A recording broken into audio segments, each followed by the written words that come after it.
বিসমিল্লাহির রহমানির রহিম। সুপ্রিয় দর্শক শ্রোতা, আসসালামু আলাইকুম। আজকের লাইট অফ ইসলাম এটিএন বাংলার এই অনুষ্ঠানে আপনাদেরকে সুস্বাগতম। আজকের লাইট অফ ইসলাম অনুষ্ঠানটির আলোচনার বিষয় হচ্ছে ইসলাম ও ঐক্য। ঐক্য একটি প্রয়োজনীয় বিষয় এবং ইসলামে ঐক্যবদ্ধ হয়ে কাজ করার গুরুত্ব রয়েছে। আমরা লক্ষ্য করলে দেখতে পারি আমাদের ইসলাম ধর্মে 5 ওয়াক্ত নামাজের বিধান রয়েছে এবং ফরজ নামাজগুলি ঐক্যবদ্ধভাবে আমরা অংশগ্রহণ করি।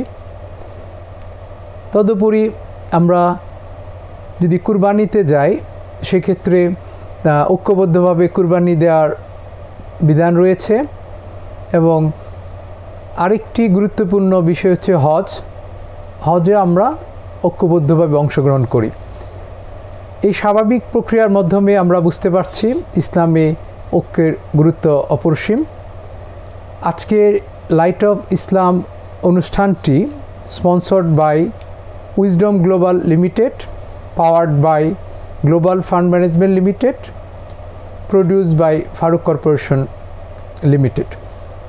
আজকে স্টুডিওতে উপস্থিত আছেন আমাদের অতিথি অধ্যাপক ডক্টর আনিসুজ্জামান স্যার, ঢাকা বিশ্ববিদ্যালয়। আসসালামু আলাইকুম। ওয়ালাইকুম আসসালাম রহমতুল্লাহ।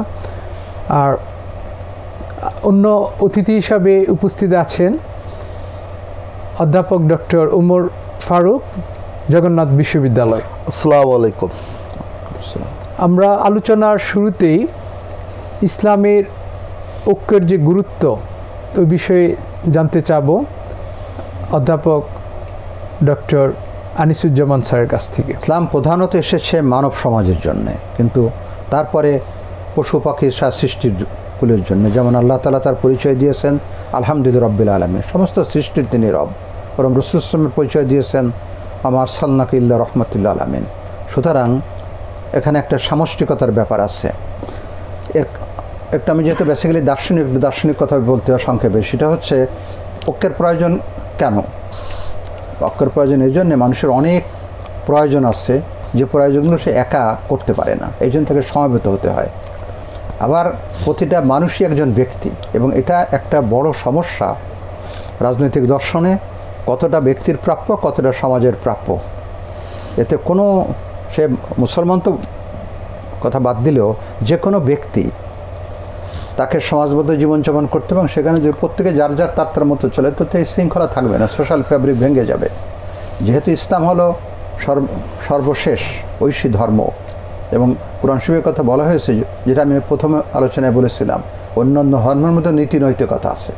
যেহেতু ইসলাম সর্বশেষে এসছে, সেজন্য ইসলামের মধ্যে অন্যান্য ধর্মে যেসব নৈতিকতা সেগুলো সমৃদ্ধ সম্বলিত। তো সেই জন্যে যে কোনো সচেতন ব্যক্তি সে অবশ্যই দেখবে তাকে কোনো বড় কাজ করতে হলে তাকে ঐক্যবদ্ধ করতে হবে। বলছেন united we stand, divided we fall, ঐক্যেই শক্তি। তো সেই জন্য ইসলাম যেহেতু বাস্তব, ইসলাম এটাকে গুরুত্ব দিয়েছে। এবং একথা যেহেতু সময় কম, পবিত্র কোরআন শরীফ হাদিসে অসংখ্যবার বিভিন্ন স্থানে বলা হয়েছে এই ঐক্যের ব্যাপারে। এবং আমাদের সঞ্চালক সাহেব বলেছেন যে নামাজ যে আমরা পড়ি, এখানে জামাতকে বাধ্য করে দেওয়া হয়েছে, জামাতে নামাজ পড়া, তার ফজিলত যেমন গুরুত্ব তেমন। এর কারণটা কি? যার মধ্যে যাতে করে মানুষের মধ্যে এই সঙ্ঘবদ্ধতা, এই শৃঙ্খলা বোধ আসে। এবং যদি শৃঙ্খলা এবং সঙ্ঘবদ্ধ হতে হয়, তার আমি বলেছি যে একটা ব্যক্তির দিক আছে, বহু ক্ষেত্রে তাকে ব্যক্তির পছন্দ অপছন্দকে পরিত্যাগ করতে হয়। অর্থাৎ ব্যক্তির থেকে রাষ্ট্র বড়, রাষ্ট্রের থেকে সমাজ বড়, এই কথাটা আমাদের মনে রাখা দরকার। এবং সেই জন্যে শৃঙ্খলার দরকার, সেই জন্য ঐক্যের দরকার। ঐক্যের মধ্যে শক্তি এবং ঐক্য হতে পারে যখন আমরা, যেটা বললাম, ক্ষুদ্র ক্ষুদ্র জিনিসগুলো আমরা ছেড়ে দিয়ে আমরা একত্রিত হই। এবং এই মূল্যবোধগুলোই পবিত্র কোরআনের হাদিসে বর্ণনা করা হয়েছে। ধন্যবাদ। ধন্যবাদ। ঐক্যের গুরুত্ব বিষয়ে স্যার খুব সুন্দর বিশ্লেষণ করেছেন।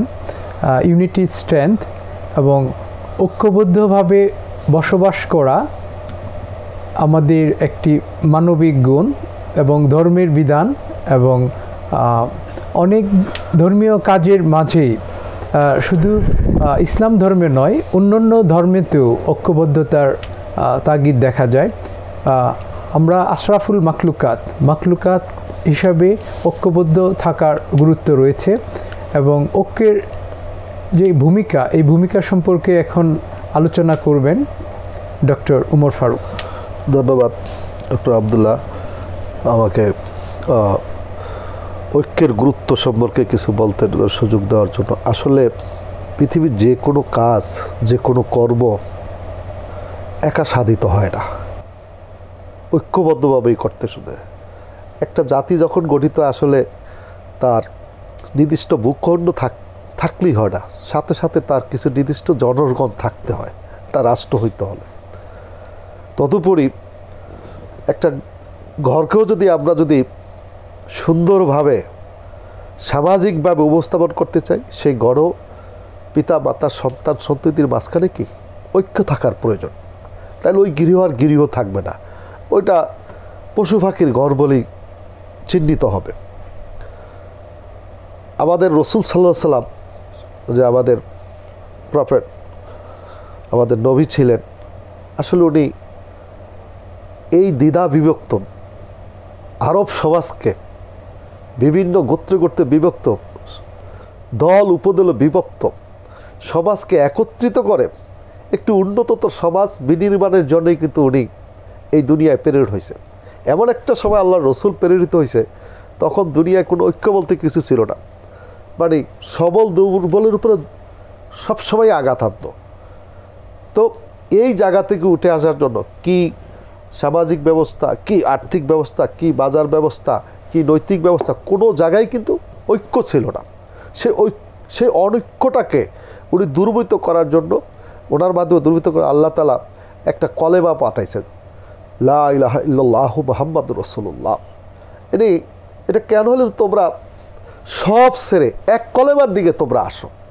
অর্থাৎ মানে কি, এটা হইল গাছ, এটা হলো বীজ, এর থেকে তোমরা চতুর্দিকে একত্রিত হও।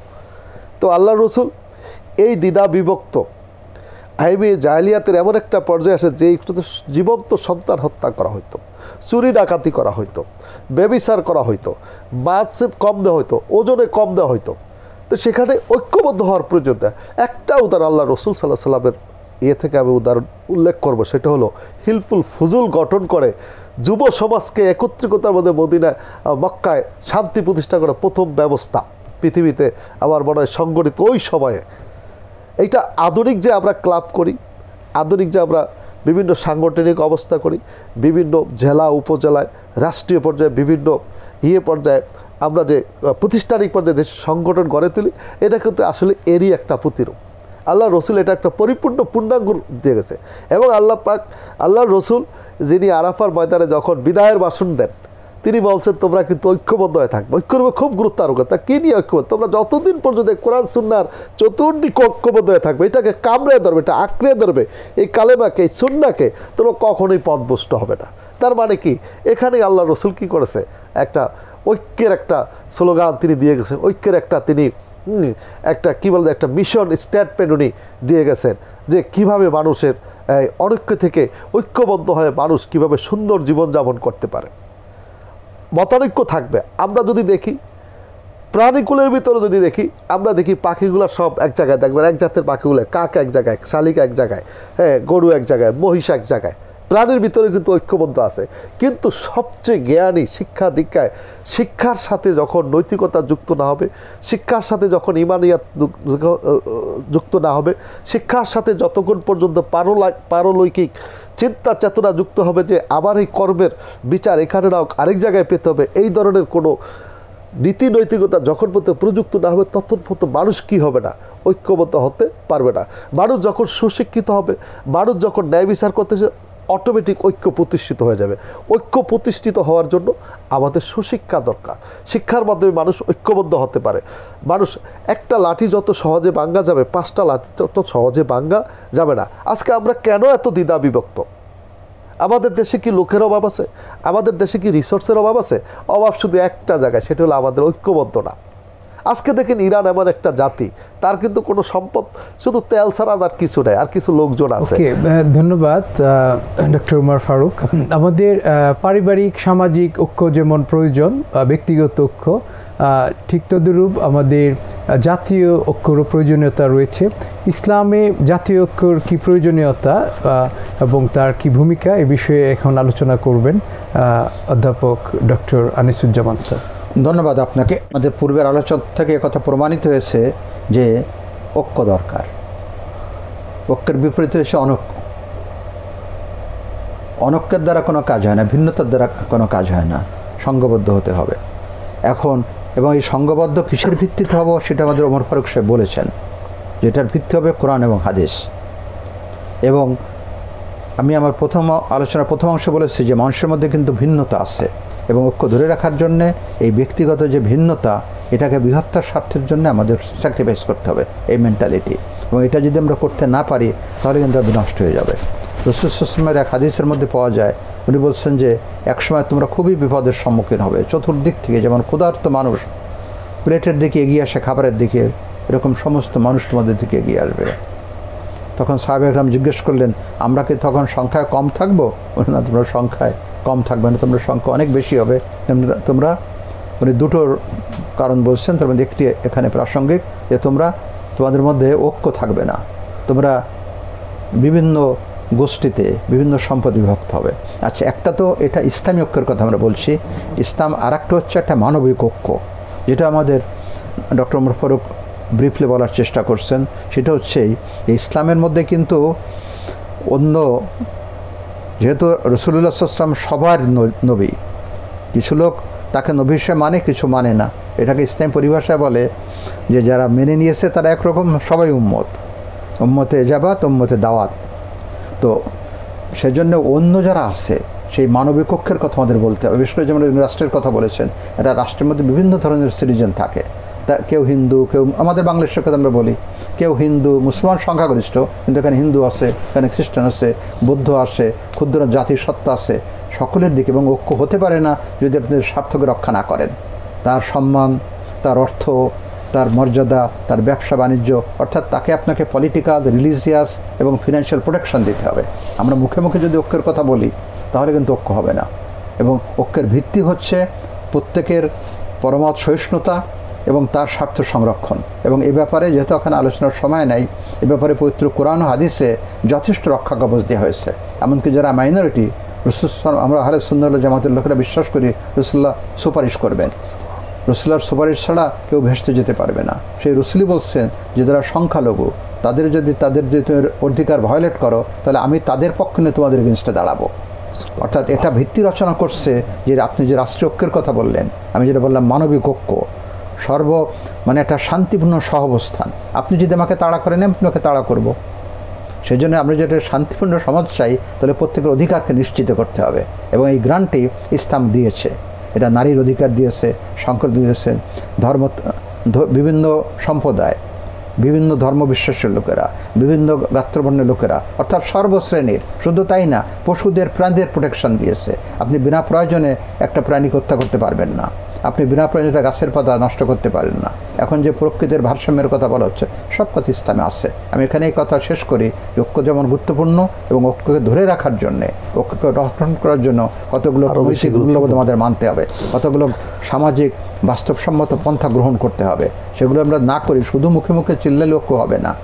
ঐক্যের আমি অনৈক্যের বীজ বপন করলাম আর মুখে মুখে ঐক্য চাইলাম, তা তো হবে না। ধন্যবাদ সবাইকে। ধন্যবাদ স্যারকে, অনেক ধন্যবাদ সুন্দর বিশ্লেষণ করার জন্যে। আসলে ঐক্যর কোনো বিকল্প নাই। আমরা ইন জেনারেল যদি লক্ষ্য করি, আমরা যখন কখনো বিপদগ্রস্ত হই, কেউ বিপদে পড়ে, দেখবেন সবাই ঐক্যবদ্ধ হচ্ছি।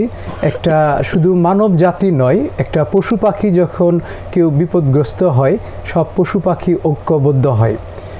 ঐক্যবদ্ধ হওয়ার কারণটি হচ্ছে, ঐক্যবদ্ধ মানে হচ্ছে শক্তিশালী। ওই বিপদকুল অবস্থা থেকে পরিত্রাণের জন্যে সবাই শক্তিশালী হতে চায় এবং সেই মুহূর্তে সবাই ঐক্যবদ্ধ হয়। সুতরাং ঐক্যবদ্ধ হওয়ার কোনো বিকল্প নাই। আমাদের জাতিগত ঐক্য, রাষ্ট্রীয় ঐক্য আমাদের একটা সুন্দর পৃথিবী গঠনে সহায়ক হবে ইনশাআল্লাহ। এখন কিভাবে ঐক্যবদ্ধ থাকার ফলশ্রুতিতে আমরা সবাই শক্তিশালী হই, এই বিষয়ে একটু আলোচনার জন্য অনুরোধ করছি ডক্টর উমর ফারুক স্যারকে। আসলে ধন্যবাদ আমাকে আবার পুনরায় সুযোগ দেওয়ার জন্য। আসলে একটা জাতি যখন ঐক্যবদ্ধ হয় তার কিন্তু অনেক শক্তিতে হারে। যেমন ইরানের কথা ধরি, আমেরিকার কাছে ইরান কিন্তু প্রযুক্তিতে কিছুই না, কিন্তু তার লোকগুলোর কিন্তু অনেক ঐক্য, কিন্তু রাষ্ট্রের ব্যাপারে কিন্তু ঐক্য। এটা মানে কি, এই যে রাষ্ট্রীয় ঐক্য আমরা একটা পৃথিবীতে দেখতে পাচ্ছি। এবং আমরা যদি পাকিস্তানের হুঞ্জা জাতিটার কথা ধরি, তারা কিন্তু একটা জিনিস তারা কিন্তু খুব ফলো করে, তারা মুসলমান। 150 বছর 150 বছর মধ্যে তাদের মানে 60 বছর তাদের নারীরা কি হচ্ছে না, মানে বুড়ো হচ্ছে, তাদের মানে কোনো হিংসা বিদ্বেষ কিছু, তারা ঐক্যবদ্ধভাবে যৌথবদ্ধভাবে জীবনযাপন করে, ক্লান্তিহীন জীবন। আমরা মনে হয় যে ঐক্যই একটা সমাজের ভিতরে সব সুস্থতা এনে দিতে পারে। ঐক্য কি করতে পারে, সামাজিকতা এনে দিতে পারে, ঐক্য সমৃদ্ধি এনে দিতে পারে, ঐক্য যে কোনো ভাঙন থেকে হেফাজত করে, ঐক্যে যে কোনো পতন থেকে রক্ষা করতে পারে। ঐক্যই আমাদেরকে কি করতে পারে, যাবতীয় আমাদের কি বলছে দুর্দশা থেকে হেফাজতের একমাত্র রক্ষক ছিল ঐক্য। আর এই ঐক্যটা আসলে সুশিক্ষা থাকলে ঐক্য অটোমেটিক তৈরি হবে। আমাদের ভিতরে নীতি নৈতিকতা যখন জাগ্রত হবে তখন ঐক্য আপনাতেই তৈরি হবে। তাই ঐক্যর কোনো গুরুত্ব নাই।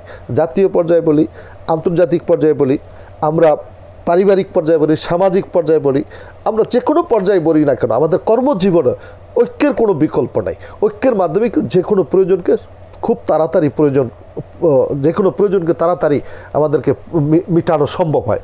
যেমন একটা লোক বিপদগ্রস্ত হলো, একটা লোক তার চিকিৎসা দরকার, তখন আমরা সকলে যেভাবে আমরা বিভিন্ন সাহায্য সহযোগিতা একটা সমস্যার সমাধান করে ফেলি, ঠিক আমাদের অন্যান্য সমস্যাগুলো ওই একই পরিপ্রেক্ষিতে আমরা সমাধান করতে পারি। ধন্যবাদ। ধন্যবাদ ডক্টর উমর ফারুক। ঐক্যবদ্ধ ব্যক্তি তৈরি করে পরিবার, ঐক্যবদ্ধ পরিবার গ্রাম, ইউনিয়ন বা একটি জেলা, দেশ গঠন করে। ঐক্যবদ্ধের মধ্যে কল্যাণ নিহিত। আমরা প্রতিদিন ইসলাম ধর্মে ঐক্যের আহ্বান শুনতে পাই, কল্যাণের আহ্বান শুনতে পাই। বলে হাইয়া আলাল ফালাহ, কল্যাণের জন্যে আসো, কল্যাণের জন্যে আসো। তখন আমরা মসজিদে যাই, আমরা ঐক্যবদ্ধ হই।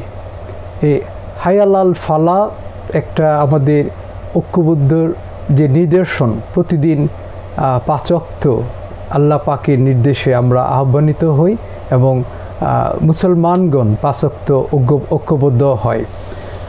আরেকটা শিক্ষণীয় দিক হচ্ছে শিক্ষা গ্রহণ করার জন্যে ঐক্যবদ্ধতা প্রয়োজন আছে। আমরা বাসায় বা পরিবারে পড়াশোনা করতে পারি। ঐক্যবদ্ধ শিক্ষায় একটি মূল শিক্ষা, যার জন্যে একটি সময় আমরা স্কুল, কলেজ, ইউনিভার্সিটিতে যাই, ঐক্যবদ্ধভাবে জ্ঞান আহরণ করি, বিতরণ করি। আমরা ঐক্যবদ্ধভাবে জ্ঞানের এক্সচেঞ্জ করি, বিনিময় করি এবং আমরা নিজেকে সমৃদ্ধশালী করি। এবং ঐক্যবদ্ধ দ্বারা আমরা অনেক প্রাকৃতিক দুর্যোগ, মানবিক দুর্যোগ এবং বৈশ্বিক দুর্যোগ থেকে পরিত্রাণ পাই এবং আখিরাতের মূল্যবোধ, আখিরাতের প্রয়োজনকেও আমরা ঐক্যবদ্ধের মধ্যে সফলতার বারতায় আনা সম্ভব। সুপ্রিয় দর্শক ও শ্রোতা, অনেক ধন্যবাদ অনুষ্ঠান দেখার জন্যে। আমরা পরবর্তী অনুষ্ঠান লাইট অফ ইসলাম দেখার জন্যে আহ্বান জানিয়ে আজকের মতো বিদায় নিচ্ছি। আল্লাহ হাফিজ।